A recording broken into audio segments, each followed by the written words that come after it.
महोदय जी, हाँ, मैं स्पष्ट करना चाहता हूं कि मैं चुनाव आयोग के एसआईआर अभियान के उद्देश्य का पूर्ण समर्थन करता हूं। फर्जी वोटर, डुप्लीकेट नाम, मृत व्यक्तियों के नाम और घुसपैठियों के नाम मतदाता सूची से हटाना केवल आवश्यकता नहीं बल्कि संवैधानिक जवाबदेही भी है। सुप्रीम कोर्ट ने बार बार कहा है कि मतदाता सूची 100% शुद्ध होनी चाहिए। महोदय जी, उत्तर प्रदेश में पिछड़े बड़े रिवीजन में 1.2 करोड़ और बिहार में एसआईआर के अब तक 65 लाख जितने संदिग्ध नाम हटाए जाने की बात है। मैं विपक्ष के साथियों से पूछना चाहता हूं, क्या हम चाहते हैं कि भूतिया वोटिंग चलती रहे? क्या हम चाहते हैं कि कोई घुसपैठिया हमारे जवानों की शहादत पर चुनौती देते हुए वोट डाले? हरगिज नहीं। इसलिए मैं गर्व के साथ घोषणा करता हूं कि मैं एसआईआर का पूर्ण बिना शर्त के समर्थन करता हूं। साथ में मेरे प्रदेश में एसआईआर की मांग करता हूं। लेकिन महोदय जी, विपक्ष के साथियों की आशंकाएं भी जायज है। एसआईआर का विरोध करने वाले कोई देशद्रोही नहीं है। वह केवल पारदर्शिता और निष्पक्षता चाहते हैं और संदेह का समाधान करना जवाबदेही भी है सरकार की, न कि हर सवाल को राजनीतिक साजिश के कहकर खारिज करना।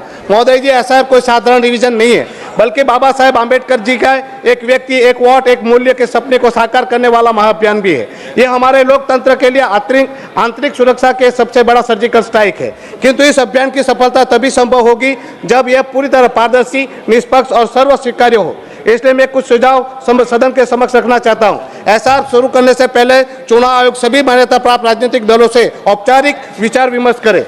किसी भी मतदाता का नाम हटाने से पहले एसएमएस, लिखित नोटिस और कम से कम 15 दिन का समय देकर उनका पूरा मौका दिया जाए। सभी मान्यता प्राप्त दलों के प्रतिनिधियों को बीएलओ के साथ घर घर सत्यापन में शामिल होने की अनुमति दी जाए।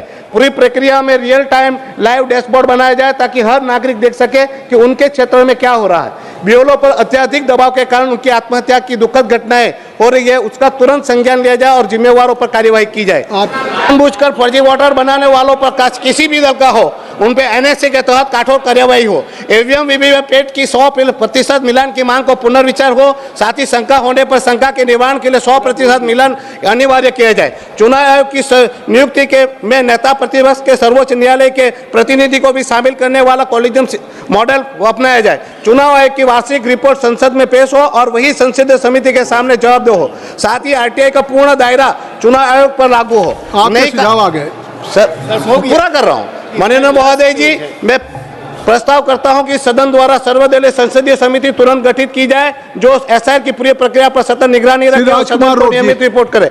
धन्यवाद। अब राजकुमार, अब हो गई राजकुमार आपका ये बोल देना को लगता है कि उसका वोट सच मायने में लगता है।